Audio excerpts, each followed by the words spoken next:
Ahora mismo, mientras miras esta pantalla, hay una célula en tu corazón que se está despolarizando. Si eso falla, morís. Y lo más loco es que ese mecanismo, el que te mantiene vivo en este momento, lo podés entender completamente en los próximos minutos. Esto es el potencial de acción. Un potencial de acción es un impulso eléctrico, rápido y transitorio, que ocurre en respuesta a un estímulo suficientemente fuerte, los llamados estímulos supraumbrales, y que viaja a través de la membrana de las células excitables para transmitir información o generar movimientos. Pero, ¿qué es una célula excitable? Una célula excitable expresa en su membrana una gran cantidad de canales de sodio sensibles a voltaje. ¿Qué es el canal de sodio sensible a voltaje? Es una molécula compleja que posee varias características particulares. La primera es una compuerta de activación que se abre rápido cuando el potencial de membrana es mayor a los menos 55 milivolts. Pero también posee una compuerta de inactivación que se cierra de manera lenta, también a partir de que la célula se despolariza a potenciales mayores de menos 55 milivolts. Esto hace que el canal tenga varios estados. Cuando la célula se encuentra en reposo, el canal se encuentra cerrado con su compuerta de activación bloqueando la entrada del canal, por lo tanto el sodio no puede moverse a través del canal, se encuentra cerrado. Cuando la célula está depolarizada en un primer momento, se abre la compuerta de activación y la compuerta de inactivación, que también es sensible a voltaje, pero tarda más en cerrarse, está abierta. Con las dos compuertas abiertas, el canal está abierto y activo y el sodio puede pasar.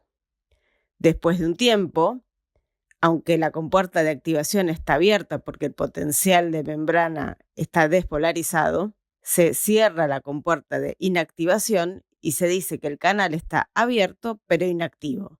Y por lo tanto el sodio tampoco puede pasar. ¿Cómo se va a ver esto en acción?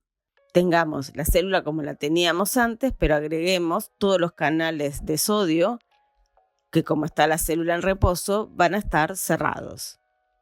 Las permeabilidades no cambian, por lo tanto el Goldman que calculamos sigue siendo de menos 67 milivolts y tenemos un flujo muy chiquito de potasio que es saliente y un flujo muy chiquito de sodio que es entrante, y en total, si sumamos, no hay un flujo neto. Si se hace un potencial electrotónico chiquito, vemos la variación de potencial por un tiempo pequeño y nada cambia en la situación. Ahora hagamos un estímulo más grande que genera una depolarización mayor que alcanza potenciales de membrana que son cercanos al potencial donde es sensible la compuerta de activación del canal de sodio. A este potencial lo llamamos umbral porque, ahora les voy a explicar por qué, si logramos que se abran alguno de los canales de sodio voltaje sensible, se puede desencadenar el potencial de acción. Por eso es el umbral para poder desencadenar el potencial de acción. Al abrirse la compuerta de activación y de hecho tener todas sus compuertas abiertas, no hay nada que impida el paso del sodio, que como tiene gradiente favorable para entrar a la célula, provoca que una parte del sodio entre a la célula. Al abrirse muchos canales de sodio, va a aumentar la permeabilidad al sodio. Entonces, si recordamos la fórmula del flujo del sodio, teníamos la permeabilidad por la fuerza impulsora. Teníamos en reposo una alta fuerza impulsora, pero muy baja permeabilidad, y por eso el sodio entraba muy poco a la célula. Pero en este momento aumentamos mucho la permeabilidad, por lo tanto el flujo de sodio se vuelve alto y entrante. Van a empezar a entrar mayor cantidad de cargas positivas, por lo tanto el potencial va a tender a despolarizarse aún más. Si lo vemos en la ecuación de Goldman, vamos a tocar la parte de la permeabilidad al sodio.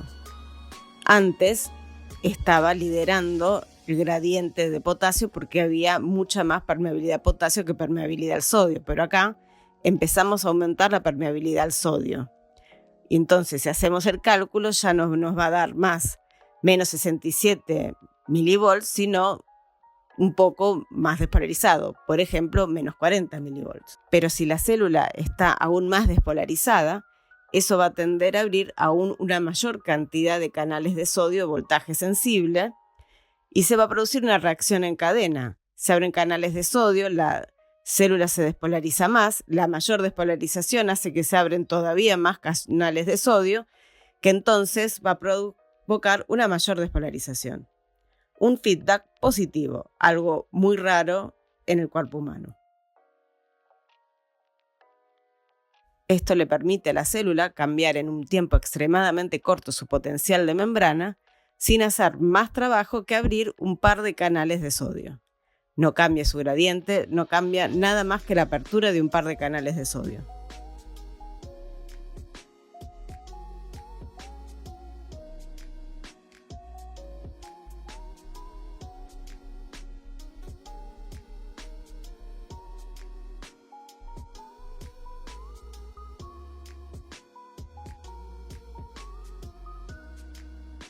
Como la célula se está volviendo cada vez más permeable al sodio, y ya saben que el potencial de equilibrio del sodio es positivo, eventualmente en algún momento la célula deja de estar electronegativa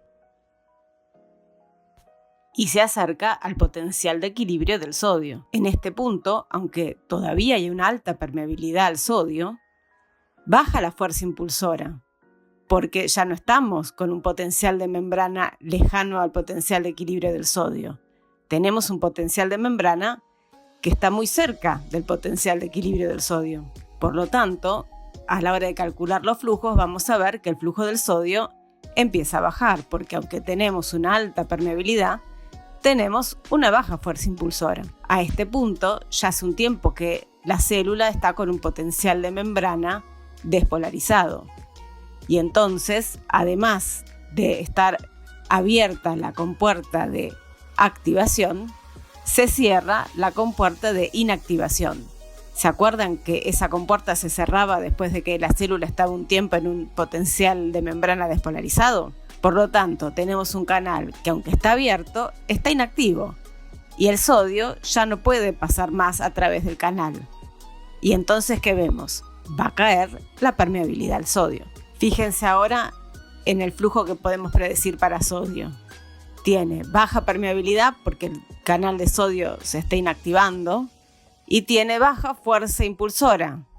Por lo tanto, el flujo de sodio tiende a cero. Al caer la permeabilidad al sodio, si volvemos a la ecuación de Goldman, también, sin cambiar los gradientes, de nuevo va a empezar a caer el potencial y volver hacia los potenciales más electronegativos que teníamos en un principio.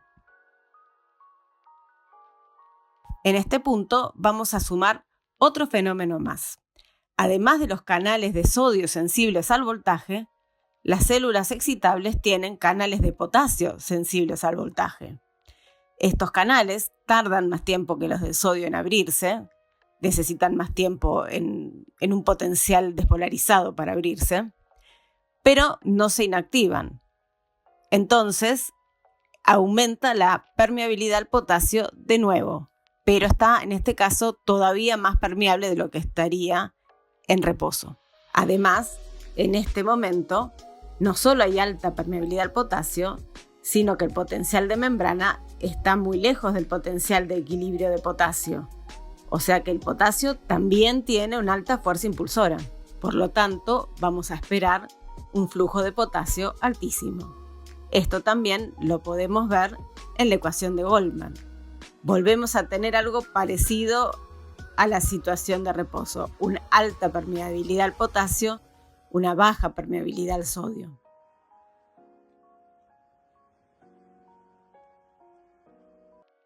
Llegamos de vuelta al potencial de membrana que tenía la célula en reposo, pero en este momento todavía tenemos una alta permeabilidad al potasio.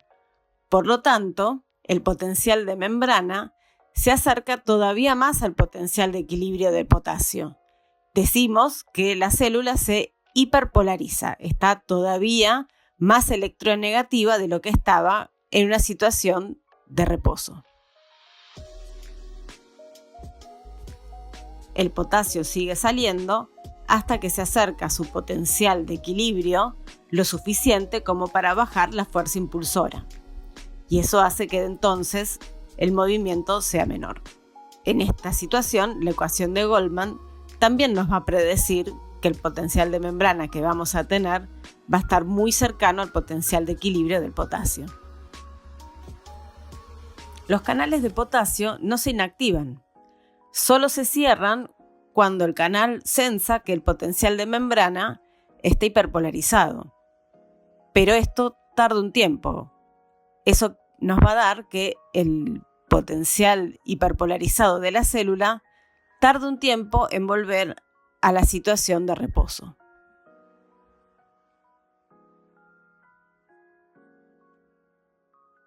Les recuerdo que en esta parte todos los canales de sodio están todavía inactivos. Y entonces, ni siquiera dándole un superestímulo a la célula, increíblemente fuerte, lograríamos desencadenar un potencial de acción, porque están todos los canales de sodio inactivos y para generar un potencial de acción necesitamos canales de sodio que estén cerrados pero no inactivos. Como no hay manera de generar un potencial de acción, se llama este periodo refractario absoluto. Después de un tiempo en que la célula está hiperpolarizada, cambia el estado del canal de sodio.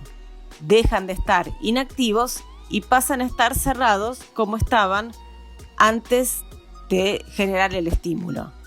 Cuando estamos en una parte donde tenemos una parte inactiva y una parte cerrada, podemos generar un nuevo potencial de acción si el estímulo que le damos a la célula es grande, uno mayor al que habíamos dado en un principio. Cuando la célula responde solo ante estímulos grandes, decimos que la célula está en un periodo refractario relativo. Cuando pasa el suficiente tiempo, volvemos a un estado que es igual al que teníamos antes de generar el primer potencial de acción. Volvemos al reposo. ¿En qué células se produce el potencial de acción? El potencial de acción solo se produce en las células excitables. ¿Y cuánto dura? Es muy variable. Puede durar aproximadamente 1 milisegundo, por ejemplo en algunos nervios, entre 2,5 milisegundos, por ejemplo en el músculo esquelético, o hasta entre 200 y 400 milisegundos en el corazón. ¿Qué cosa desencadena un potencial de acción? Si se trata de células excitables, estímulos un poco más fuertes que los que desencadenan un potencial electrotónico. Puede ser, por ejemplo, la suma de potenciales electrotónicos que se genera después de distintos estímulos posinápticos en una dendrita, un estímulo que llega a través de las membranas que sea lo suficientemente fuerte, o pasarle un estímulo eléctrico alto. A todo esto, durante un potencial de acción, ¿cambian los gradientes? El único gradiente que podría cambiar sería el del interior de la célula porque es el que tiene poco volumen de líquido y sería el más fácil de cambiar, porque afuera es muy difícil de cambiar, hay mucha cantidad y hay mucho volumen, esos no son concentraciones que puedan cambiar fácilmente.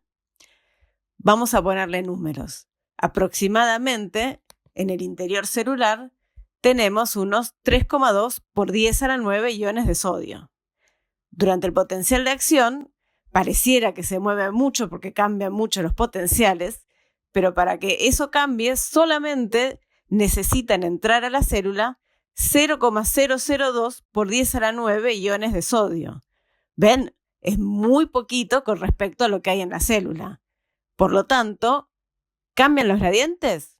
No, no cambian. Ningún gradiente cambia durante un potencial de acción. Otra pregunta. durante el potencial de acción, ¿estamos estimulando todo el tiempo que dura el potencial de acción? ¿O el voltaje sigue cambiando una vez que terminamos de estimular? Sí, el voltaje sigue cambiando una vez que terminamos de estimular. Acá fíjense, ¿se acuerdan los potenciales electrotónicos?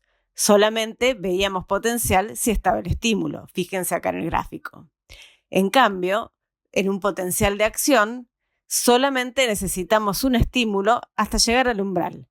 Una vez que llegamos al umbral, aunque dejemos de estimular la célula, vamos a observar el mismo potencial. Algo importante. Una vez que desencadenamos un potencial, siempre es igual. Por eso lo llamamos mecanismo de todo o nada. O desencadenamos el potencial de acción y se produce el potencial de acción en una célula o no se produce. Obviamente, distintas células pueden tener distintos potenciales de acción, pero en una misma célula siempre el mismo potencial de acción. Dicho de otro modo, cuando se estimula un potencial de acción en una célula, siempre es igual independientemente de la intensidad del estímulo o de la forma del estímulo. Podemos hacer un estímulo más rápido, más corto, gradual. Independientemente de cómo sea todo eso, siempre si se desencadena el potencial de acción, lo vamos a ver igual. Pero entonces, ¿cómo es que existen estímulos nerviosos de distinta intensidad? Hay distintas estrategias.